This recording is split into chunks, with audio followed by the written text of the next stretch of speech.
ஓம் நம சிவாய. வணக்கம். நான் ஜோதிடர் மகேஜி பேசுகிறேன். கடகத்தில் கிரகங்கள் இருந்தால் இதுதான் பலன். இப்போ இந்த பதிவில் நான் கடக ராசியில் இருக்கக்கூடிய கிரகங்களை பற்றின பலன்களை சொல்லியிருக்கேன். இது என்ன ஒரு புது விஷயம் அப்படின்னா, எல்லா ராசிலையும் கிரகங்கள் இருக்கும்.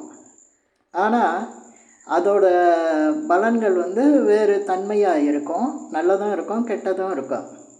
ஆனால் கடக ராசியில் மட்டும் கிரகங்கள் இருந்தால் அது பாதிப்பை தான் கொடுக்கும் அப்படிங்கிறத இந்த பதிவில் நான் கொஞ்சம் தெளிவாகவே சொல்லியிருக்கேன். ஏன் கடக ராசியில் கிரகங்கள் இருந்தால் பாதிப்பை கொடுக்குது? ஏன்னா இந்த கடக ராசியில் இருக்கக்கூடிய கிரகங்கள் பாதிப்பை தரக்கூடியதுக்கு என்ன காரணம் அப்படிங்கிறதையும் தெளிவாக இதில் சொல்லியிருக்கேன். இந்த கடக ராசியில் இந்த ராசியில் பிறந்தவங்களுக்கு சந்திரன் அங்கே இருக்கும்.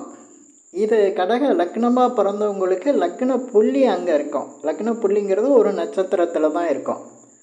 மற்றபடி எந்த லக்னத்தில் எந்த ராசியில் பிறந்திருந்தாலும் அவங்களுக்கு இப்போ நவகிரகத்தில் சூரியன், சந்திரன், செவ்வாய், புதன், இப்படி குரு, சுக்கிரன், சனி, ராகு, கேது, இந்த மாதிரி கிரகங்கள் அவங்களுக்கு கடக ராசியில் இருந்தால் எப்படி பலன்களை கொடுக்குது அப்படிங்கிறத இந்த கடக ராசியை வச்சு நம்ம தெரிஞ்சுக்கிட்டோம்னா பலன்கள் எப்படி இருக்கும் அப்படிங்கிறத ஈஸியாக புரிஞ்சுக்கலாம். இதில் சரி, இந்த பலன்கள்லாம் எப்படி பாதிப்பு எந்த நேரத்தில் கொடுக்கும் அப்படின்னா, பொதுவாக கடக ராசியிலன்னு கிடையாது, எந்த கிரகமும் தன்னுடைய திசா புத்திகளில் பலன்களை நல்லதோ கெட்டதோ கொடுத்துட்டு தான் இருக்கும்.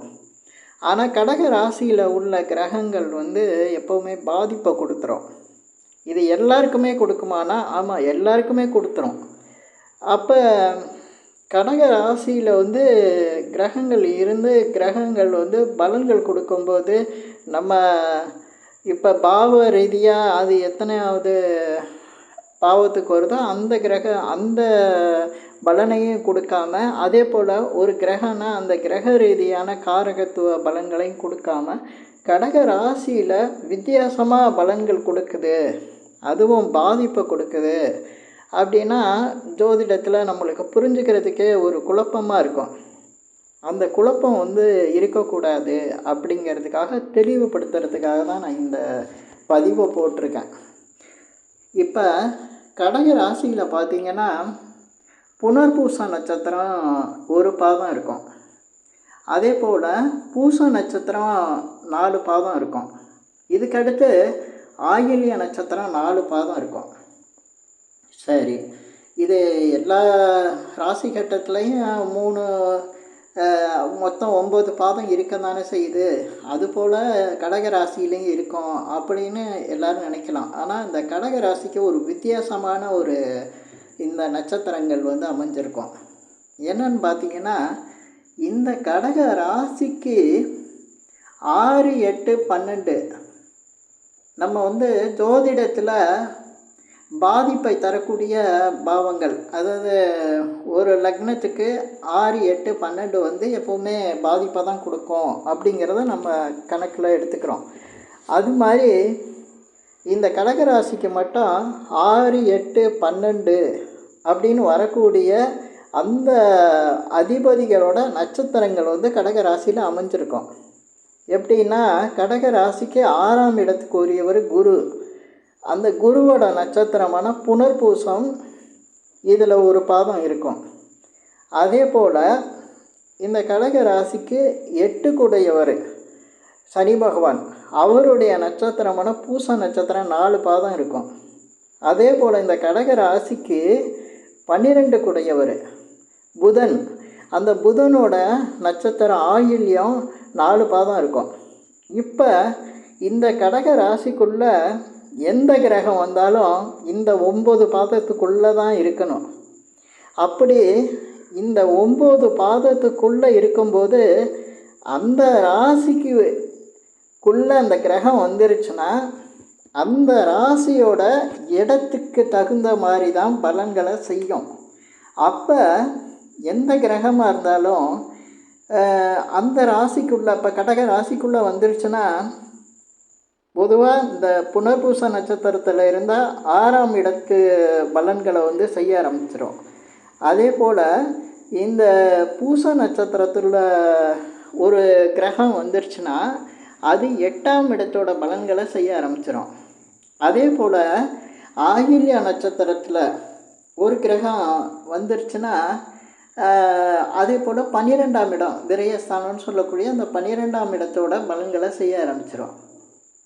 பொதுவாக அப்போ அந்த கடக ராசிக்கு வந்து அது ஒரு ஆதிபத்தியமாக மட்டும் இல்லையே, மற்ற நல்ல ஆதிபத்தியமும் இருக்கே அப்படின்னு நீங்கள் நினைக்கலாம். ஆமாம், இப்போ புதன் எடுத்துக்கிட்டால் 3ஆம் இடத்துக்கும் வருவார். அதே போல் குருவை எடுத்தால் பாகிஸ்தானமான 9ஆம் இடத்துக்கும் வருவார். இப்படி சனி பகவான் எடுத்துக்கிட்டால் 7ஆம் இடத்துக்கும் ஒரு ஆதிபத்தியம் இருக்குது. இப்படி இருக்கும்போது ஏன் பாதிப்பை மட்டும் சொல்கிறீங்களேன்னு நீங்கள் கேட்கலாம். ஆனால் எப்போவுமே நல்ல விஷயங்கள் நடக்கும்போது நம்மளுக்கு தெரியாது, ஆனால் பாதிப்பு நடக்கும்போது புரியாது. இது எப்படி நடக்குது, நல்ல இடத்துல தானே இருக்குது, கடக ராசியில் தானே இருக்குது. அப்படி வேறொரு லக்னத்துலேயோ வேறொரு ராசியிலையோ பிறந்திருக்கவங்களுக்கு அவங்களுக்கு அந்த நட்சத்திரம் வந்து இப்போ புனர்பூசமோ அல்லது பூசமோ அல்லது ஆயில்யமோ நல்ல ஒரு பலனை கொடுக்கக்கூடிய நிலையில் கூட இருக்கலாம். அப்படி இருந்தாலும் கடக ராசிக்குள்ளே இருந்து நடத்தும்போது நீங்கள் உங்கள் பலன்களை பாதிக்கும்போது யோசித்து பார்த்தீங்கன்னா மிக சரியாகவே இருக்கும். நான் சொல்கிற இந்த பலன்கள் தான் கடக ராசிக்குள்ளே ஒரு கிரகம் இருந்து திசை நடத்தும்போது நடக்கும். இப்போ சூரியன் இருக்கார் அப்படின்னா சூரியன் சம்பந்தமான பாதிப்புகள், சூரியன் காரகத்துவத்தில் என்ன நல்ல பலன்கள் நடக்க வேண்டியது இருக்கோ அது இந்த 3 நான் சொன்ன புனர்பூசம், பூசம், ஆயில்யம் இந்த ஒரு நட்சத்திரத்துக்குள்ளே எதுலையாவது சூரியன் வந்துடுவார். அப்போ இந்த சூரியன் என்ன பலன்களை கொடுப்பார் அப்படின்னா 6, 8, 12 இந்த பலன்களை நிச்சயம் கொடுத்துருவார். இது ஒரு எச்சரிக்கையாக இருக்கணும். இதே போல் சந்திரன் இருந்தார்னா அப்போ சந்திரன் இருக்கும்போது இந்த கடக ராசியாகவே வந்துடுவாங்க.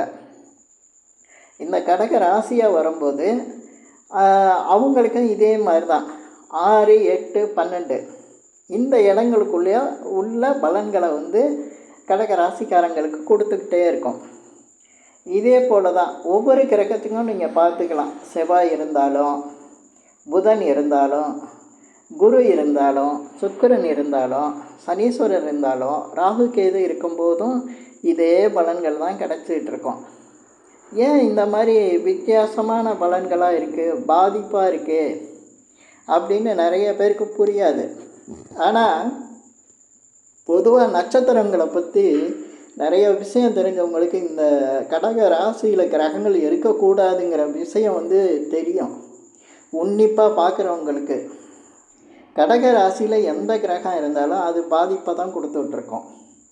சரி, இப்போ இந்த கடக ராசியில் பிறந்தவங்களுக்கு சந்திரனால் பாதிப்பு வந்துடுது. இப்போ கடக லக்னமாக பிறக்கிறவங்களுக்கு அங்கே லக்ன புள்ளி பார்த்திங்கன்னா கரெக்டாக இந்த 3 நட்சத்திரம் புனர்பூசம், பூசம், ஆயில்யம் இதில் ஏதாவது ஒன்று தான் லக்ன புள்ளியாக இருக்கும் கண்டிப்பாக. அதனால தான் கடக லக்னக்காரங்க மிகப்பெரிய அளவுக்கு எப்போவுமே ஒரு சோதனையை சந்திச்சிருவாங்க. மிக அவங்களுக்கு மற்ற கிரகங்கள் வலிமையெல்லாம் இருந்தாலும், மற்ற கிரகங்கள் வந்து அவங்களுக்கு வாழ்க்கையை சிறப்பாக அமைச்சு கொடுத்துருந்தாலும், ஏதோ ஒரு காலகட்டத்தில் அவங்களுக்கு எல்லாம் இருந்தும் எதுவும் இல்லாதது போல் ஒரு கஷ்டமான ஒரு நிலையை கடந்து தான் வந்திருப்பாங்க. இது வந்து ஸ்ரீராமரோட ஜாதகத்தில் அவர் கடக லக்கணம்னு சொல்லுவாங்க. அவருக்கு எல்லாம் இருந்தது. மகாராஜா தான், மகாராஜாவோட பிள்ளை, வாரிசில் அவர் தான் பட்டத்துக்கு வரக்கூடியவர். எல்லாம் இருந்தும் கைத்தட்டினா வேலைக்காரங்க வரணும். ஆனால் இவர் கையாலேயே எல்லா வேலையும் செய்கிற மாதிரி காட்டுக்கு போயிட்டார். அங்கே யார் கைத்தட்டி கூப்பிட முடியும்? எல்லாம் இருந்தும் எல்லாத்தையும் இழக்கிற நிலை இந்த கடக லக்னத்தில் பிறந்தவங்களுக்கு அவங்களுடைய அந்த லக்ன புள்ளி உழுகிறத வச்சு நம்ம சொல்லிடலாம். ஏதோ ஒரு மனக்குறையில் அவங்க இருந்துக்கிட்டு தான் இருப்பாங்க. ஆனாலும் மற்ற கிரக அமைப்பில் இந்த கடக லக்னக்காரங்க நல்ல வாழ்க்கை, சிறப்பான வாழ்க்கை, கோடீஸ்வர யோகம் இருக்கும், கோடீஸ்வரனாக இருப்பாங்க. அதே போல் மிகப்பெரிய தொழிலதிபராக இருப்பாங்க, அரசாங்கத்தில் பெரிய அதிகாரியாக இருப்பாங்க, அரசியல் தலைவராக இருப்பாங்க, பெரிய பதவியில் இருப்பாங்க. ஆனாலும் இந்த கஷ்டமான சூழ்நிலையை கடந்து தான் கடகத்துக்குள்ள ஒரு கிரகம், அதே போல் லக்னம் இந்த மாதிரிலாம் அமையும்போது இந்த பாதிப்பை கடந்து தான் வந்தாகணும். கடந்து வராமல் இதிலேருந்து அந்த பாதிப்பே இல்லாமல் வரணும் அப்படின்னா அது முடியாது. நிறைய பேருக்கு கடகத்தில் கிரகம் இல்லாமல் இருக்கும். அவங்க லைஃப்பையும் பாருங்கள், கடகத்தோடு சம்பந்தப்படாதவங்க லைஃபெல்லாம் சிறப்பாகவே இருக்கும். கடகத்தில் ஒரு கிரகம் இருந்தாலே அது நிச்சயம் பாதிக்கும். இப்போ லக்னம் சொல்லியிருக்கேன், ஒருத்தருக்கு 2ஆம் அதிபதி இருந்துட்டாருன்னா அவர் பண விஷயங்களில் மிகப்பெரிய அளவுக்கு பாதிப்பை செஞ்சுக்கிட்டு தான் இருப்பார். குடும்ப விஷயங்களில் அதிக பாதிப்பு இருக்கும். அவருக்கு மற்ற குடும்ப விஷயங்கள் வருமானாலும் பாதிச்சிருச்சுன்னா அவர் நிலை எப்படி இருக்கும், அது போல தான். அதே போல் பார்த்திங்கன்னா ஒருத்தருக்கு 7ஆம் இடத்து அதிபதி போய் கடகத்தில் உட்காந்துட்டாருன்னா திருமண வாழ்க்கை மிகப்பெரிய சிக்கலை கொடுத்துரும், பாதிப்பு அதிகமாக இருக்கும், திருமணம் நடக்காமல் இருக்கும், திருமணத்தினால மனக்கவலைகள் இருக்கும். இதெல்லாம் அதே போல் நண்பர்களால் பிரச்சனை வரும். அதே போல் 10ஆம் அதிபதி போய் கடகத்தில் இருந்துட்டாருன்னு வைங்க, சொல்லவே வேணாம். தொழிலில் பிரச்சனை, தொழில்னால நஷ்டம், தொழிலே இல்லாமல் போகிறது, வேலை அமையாமல் போகிறது, இப்படிலாம் பிரச்சனைகளை கொடுத்துக்கிட்டு இருக்கிறது தான் இந்த கடகத்தில் இருக்கக்கூடிய கிரகங்கள். இந்த பதிவில் நான் கொஞ்சம் தெளிவாகவே அழகாக சொல்லியிருக்கேன்னு நினைக்கிறேன். இந்த பதிவு உங்களுக்கு பிடிச்சிருந்தா ஷேர் பண்ணுங்கள், லைக் பண்ணுங்கள். அதே போல் இந்த சேனலுக்கு சப்ஸ்கிரைப் பண்ணுங்கள். என்கிட்ட ஜாதகம் பார்க்கணுன்னா மட்டும் கீழே இருக்க என் நம்பருக்கு கால் பண்ணுங்கள். நன்றி, வணக்கம்.